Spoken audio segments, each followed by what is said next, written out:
আসসালামু আলাইকুম বন্ধুরা, আশা করি সবাই সুস্থ আছেন। বন্ধুরা, যুক্তরাষ্ট্রের প্রেসিডেন্ট হিসাবে ডোনাল্ড ট্রাম্পের বক্তব্য এবং সামরিক কৌশলের বার্তা যতটাই অগোছালো হোক না কেন, যুক্তরাষ্ট্রের পেন্টাগন এবং তাদের সামরিক বাহিনীর কার্যক্রম অত্যন্ত পরিকল্পিত এবং অত্যন্ত প্রযুক্তি নির্ভর।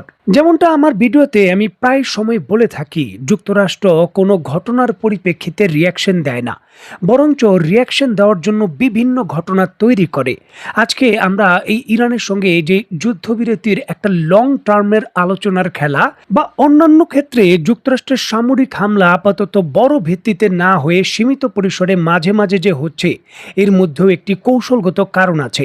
যুক্তরাষ্ট্র একটি বোমা নিয়ে বড় ধরনের পরীক্ষা করছে, যে বোমাটি সফলভাবে ইরানের ক্ষেত্রে তাদের যে উচ্চ আকাঙ্ক্ষা রয়েছে তা পূরণ করতে পারবে বলে তারা আশা করছে। যুক্তরাষ্ট্রের বিখ্যাত সেই GBU-57 বাংকার ব্লাস্টার বোমার কথা নিশ্চয়ই আপনাদের স্মরণে আছে। 30,000 পাউন্ডের এই বোমাটি 2025 সালের জুনের দিকে মার্কিন বিমান বাহিনী অপারেশন মিডনাইট হ্যামারের অধীনে ইরানের কয়েকটি পরমাণু স্থাপনায় অন্তত 14টি নিক্ষেপ করেছিল।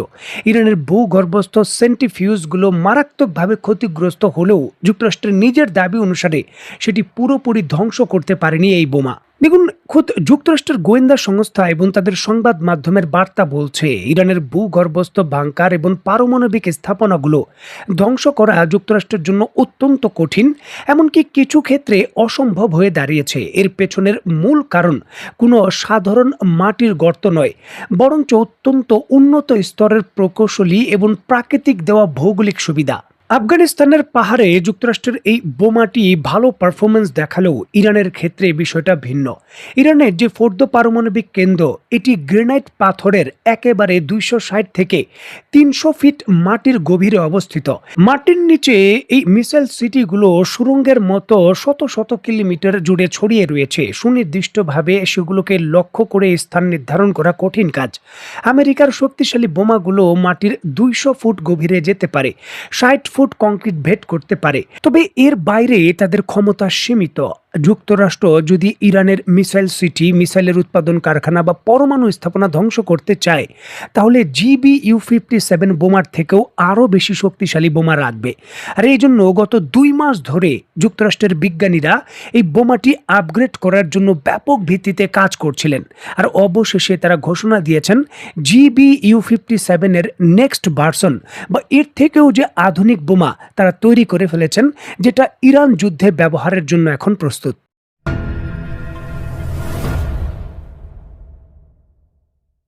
দেখুন, ব্যাপক ধরনের গবেষণা এবং জরুরি পদক্ষেপের অংশ হিসাবে যুক্তরাষ্ট্র তার GBU-57 যে বাংকার ব্লাস্টার বোমা রয়েছে, তার নেক্সট জেনারেশনের যে বোমা রয়েছে বা আরও উন্নত GBU-76B বোমার ঘোষণা করেছে, যেটি ইরানের বিরুদ্ধে হামলার জন্য একটি গেম চেঞ্জার ওয়েপেন হিসাবে কিন্তু দেখা হচ্ছে। এটি পুরো যুদ্ধের সমীকরণ পাল্টে দিতে পারে এমনটা মনে করা হচ্ছে। দেখুন, পূর্বের যে GBU-57 বাংকার ব্লাস্টার বোমা ছিল, তার শক্তি মূলত গ্র্যাভিটির উপর ছিল। বিমান থেকে যখন এটা নিক্ষেপ করা হতো, তখন এর ওজন এবং গ্র্যাভিটি ফোর্সে এটি মাক 1 পর্যন্ত গতি নিয়ে মাটিতে আঘাত করে ভেতরে প্রবেশ করত। এই কম গতির কারণে ইরানের মাটির নিচের বাংকারগুলোতে প্রবেশ করতে পারছিল না যুক্তরাষ্ট্রের বোমাগুলো। যুক্তরাষ্ট্রের বিজ্ঞানীরা তাদের GBU-76V ভেরিয়েন্টে এই বোমার পেছন দিকে নতুন করে রকেট বুস্ট ইঞ্জিন যুক্ত করে দিয়েছে।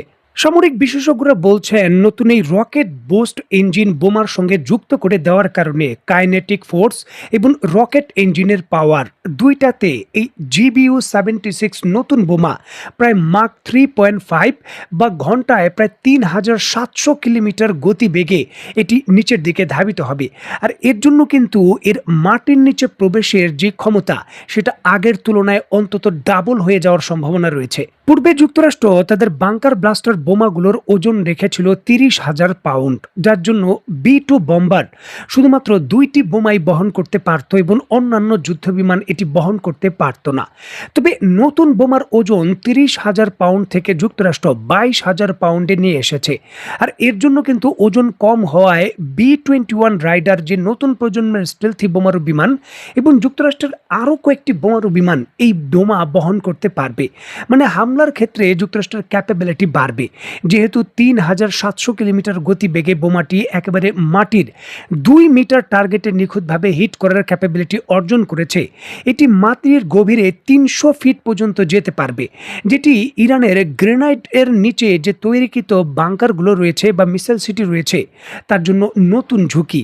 এছাড়াও এই পূর্বের যে বোমাগুলো রয়েছে সেগুলোর জিপিআরএস সিস্টেম ব্লকিংয়ের একটা প্রবলেম থাকতো, কারণ বোমাগুলো নিক্ষেপের পর সেগুলো জিপিআরএস সিস্টেমে নিখুঁতভাবে হিট করত। নতুন করে কিছু টেকনোলজি অ্যাড করার কারণে জিপিআরএস সিস্টেমের সহযোগিতা ছাড়াই এই বোমাটি নিখুঁতভাবে তার টার্গেটের দিকে যেতে পারবে। যুক্তরাষ্ট্র এমনভাবেই এটিকে তৈরি করেছে। আন্তর্জাতিক বিভিন্ন গবেষণা সংস্থা এবং থিঙ্ক ট্যাঙ্ক তাদের বক্তব্যে দাবি করছে, জাপানে পরমাণু বোমা নিক্ষেপের পূর্বে যুক্তরাষ্ট্র একটি গোপন প্রকল্পের অধীনে যুক্তরাষ্ট্রের মাটিতে সেই পরমাণু বোমা বারবার ঠিক যেইভাবে পরীক্ষা করেছে, এই নতুন যে GBU-76B ভেরিয়েন্টের বোমা রয়েছে সেই বোমাটি ইরানের বাংকারগুলোকে ক্ষতিগ্রস্ত করতে পারবে কিনা তার চূড়ান্ত পরীক্ষা নিরীক্ষা যুক্তরাষ্ট্র এখন করছে। এই পরীক্ষা নিরীক্ষায় যদি আশাব্যঞ্জক ফল যুক্তরাষ্ট্র পায়, তাহলেই কিন্তু নতুন করে এই GBU-76 বাংকার ব্লাস্টার বোমা দিয়েই ইরানের বিভিন্ন মাটির নিচের স্থাপনায় আক্রমণ করবে যুক্তরাষ্ট্র। যুক্তরাষ্ট্র এইবার তাদের বক্তব্য এবং কৌশল অনুসারে তারা ঝুঁকি নিতে চায় না। তারা হামলা করবে যাতে ক্ষতিগ্রস্ত হয় ইরানের বাংকারগুলো, ইরানের উৎপাদন সেক্টর এবং মিসাইলের যে সক্ষমতা রয়েছে তা ক্ষতিগ্রস্ত হয় সেটা নিশ্চিত করতে চায়। আর এই জন্যই কিন্তু আলোচনা এবং নানান ধরনের প্রেক্ষাপটে সময়কে দীর্ঘায়িত করে এই প্রযুক্তি নিয়ে তারা গবেষণা করছে, এর উন্নয়ন করছে। এটাই কিন্তু বলছেন সামরিক বিশেষজ্ঞরা।